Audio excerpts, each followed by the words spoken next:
Good evening, everyone. It's social distancing at the chamber, alternatively called happy hour, with CEO of the chamber, Glenn Hammer. Glenn, we have a real live triple threat on the show tonight. We've got a legislator, we got a grocer, and he's in the banking business. He's got it all. Please welcome State Representative, the pride of Pinal County, Representative TJ Shope. Thanks for having me on, guys.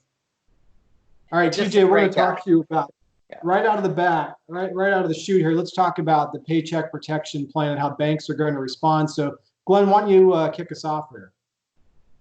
Yeah, Representative, this is the program, as you know, the $350 billion program that was in the CARES Act, the big federal $2.2 trillion stimulus bill.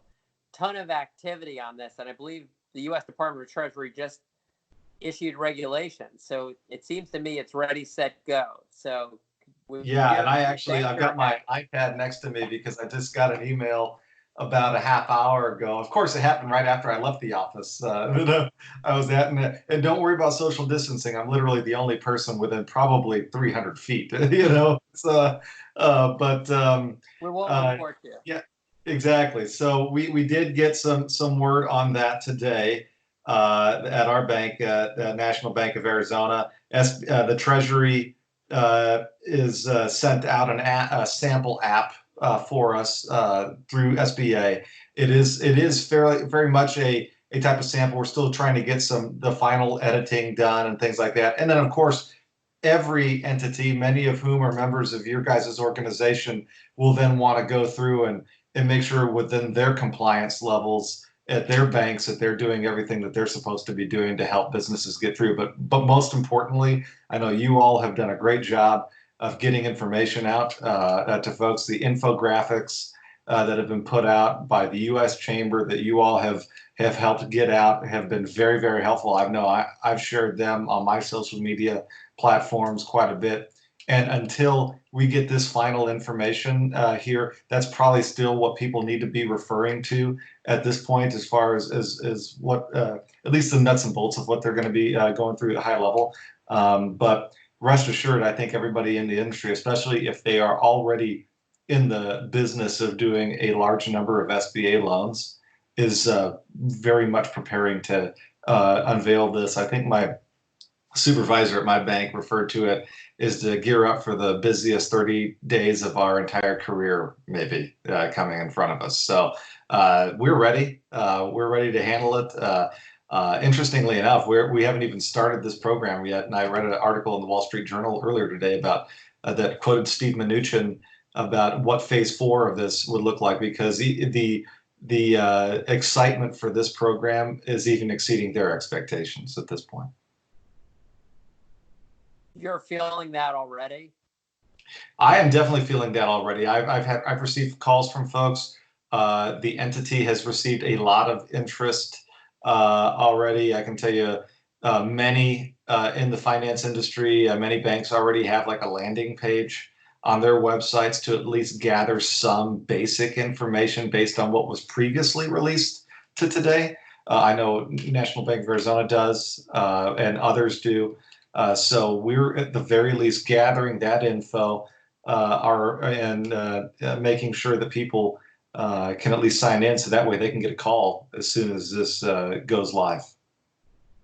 What's the pitch? How do you with your banker's hat, how do you approach this with customers or potential customers? Yeah, I think that the biggest thing is that when this was unveiled, we look at this, the pitch is that, look, there's a lot of industries that are suffering. Obviously, some of the biggest ones that are going to be coming to us are going to be in the restaurant industry, the bar industry, the hotels. I'm thinking the folks that maybe, we think of, especially when I'm in Phoenix, I think of like the large hotels, but I'm thinking of the folks that are maybe own a string of Marriott, Fairfield Inns or stuff like that, or courtyards or what have you, along any of these areas. And there are folks that we've dealt with that they maybe own 3-4 places. There's folks that own a few franchises of restaurants that are out there that maybe need to come in and talk to us.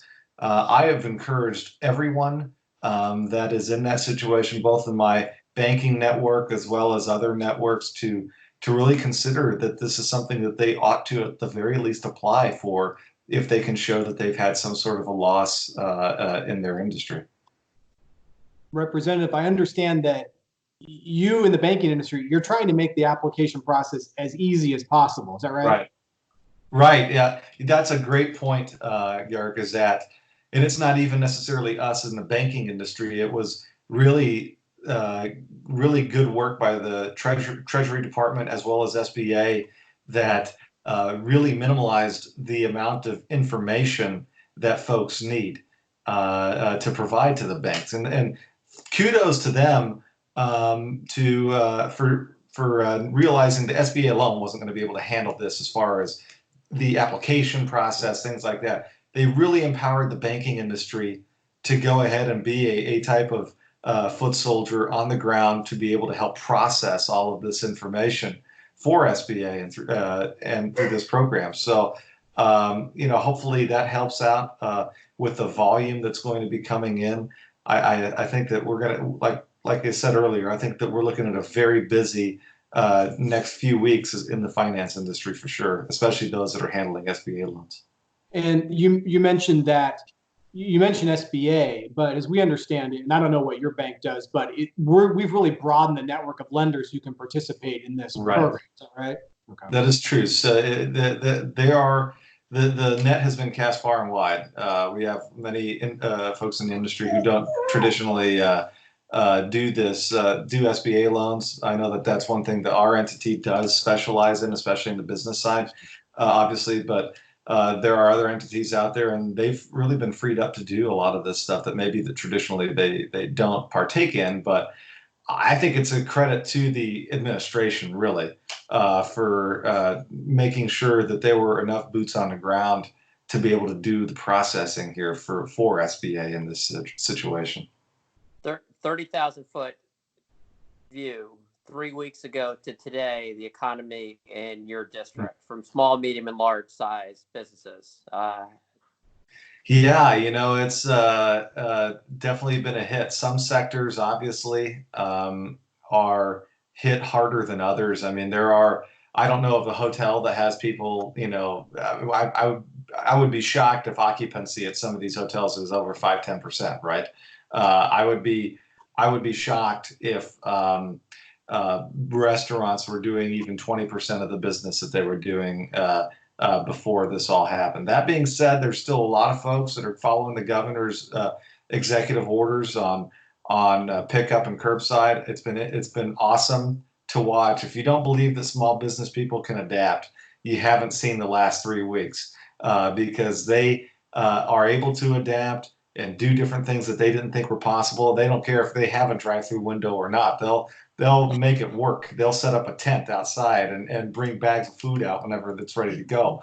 And then other industries, obviously, look, I've been retweeting stuff all over the place. There are other industries that need workers right now. The food industry, in another sense, of the other part where I come in from, the grocery industry, I think Kroger's looking to hire at least 1,000 people in Arizona. I mean, Albertson Safeway looking to hire 1,000. I know Bash's is looking to hire a lot of folks. And a lot of these jobs, frankly, are in the warehouse area, so they can move product onto trucks and get the trucks delivered to the stores. And then obviously within the stores, there's a need as well. You've seen a lot of reduced hours at grocery stores recently, and a lot of that doesn't have to do with the fact that people want to reduce hours. They want to make sure that their employees actually get a little rest while they're working and are able to take care of themselves. I know that at our store, we're looking at cutting our Sunday hours to maybe just 5 hours on Sunday, just to make sure everybody can at least get either a full day or half a work day off. So, and of course, we're trying to take precautions. I know I've seen sneeze guards and cough guards at a lot of stores. We've seen the lines in the tile as they lead to the checkout stands. We've seen the employees going out and when they're picking up grocery baskets out in the parking lot, making sure that they're bleached or Lysoled as they come back in and cleaned out. So, once again, the stuff that's going on both in front and behind the scenes is really, really important. And I guess I've known it because my family's been in the grocery business for almost 70 years, that how important the employees are. But I think that if there's a silver lining here with this crisis, I think the rest of the country is learning how important the folks that work in America's supermarkets are as well. Absolutely. Can you just give us a sense of what's going on at your store on a daily basis? Are you selling through items? Are you experiencing what everybody else in the industry is experiencing? Absolutely, absolutely. So, it's the same stuff that you see elsewhere. The key items, the eggs, the toilet paper, which I still don't understand, the bottled water, which is another one that's interesting to me because anywhere in the world we've not seen widespread failure in water treatment plants or anything like that across the country. So yes, it's all the same stuff that people are experiencing.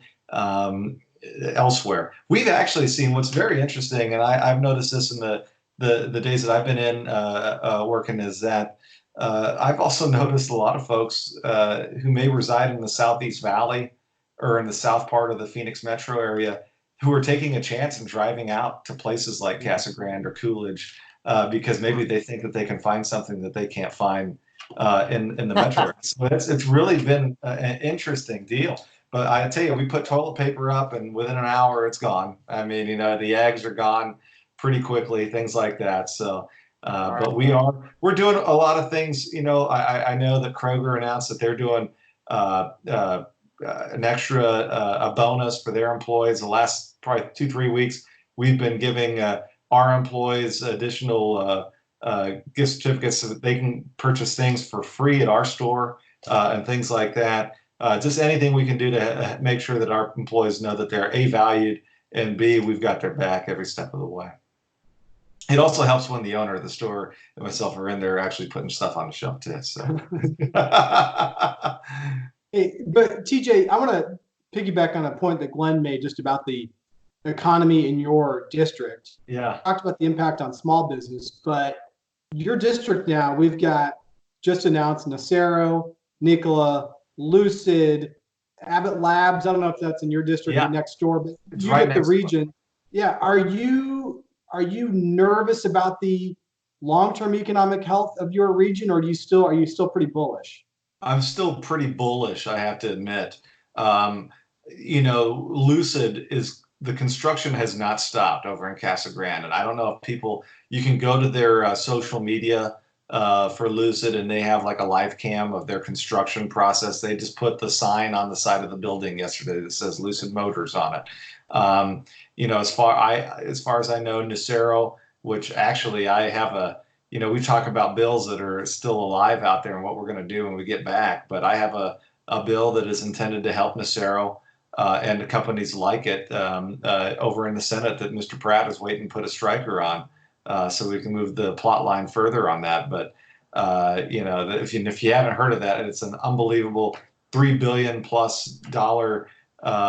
project to go in Casa Grande. So there are important things out there. I'm still very bullish on our state of our local economy. Look, we're still going to continue to need copper in those areas. We're still going to, need to have the electric car industry is not going away by any stretch of the imagination, and it's still gonna be moving in the right direction for sure. Glenn.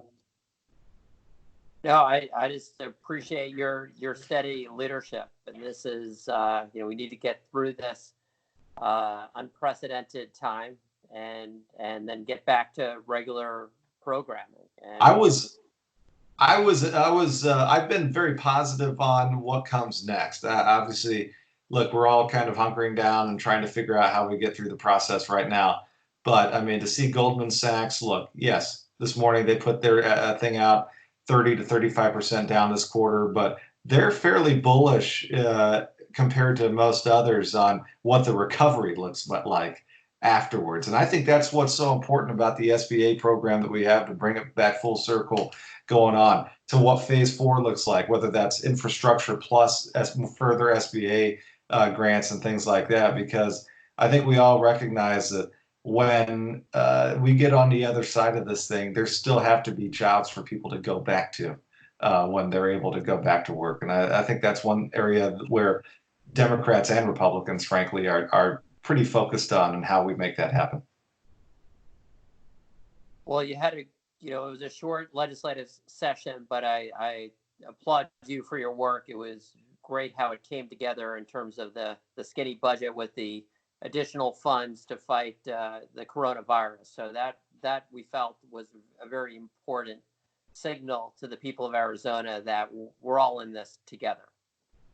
Absolutely. So, and we're still in. We actually, the House Republican leadership, we had a conference call this morning. We continue to meet with and talk over the phone members. I had a conversation with the governor's office yesterday as well before the order came down, just so that way we're all on the same page. I think that from the ninth floor to the legislature, they recognize that in our communities, for the most part, we can be a conduit of information.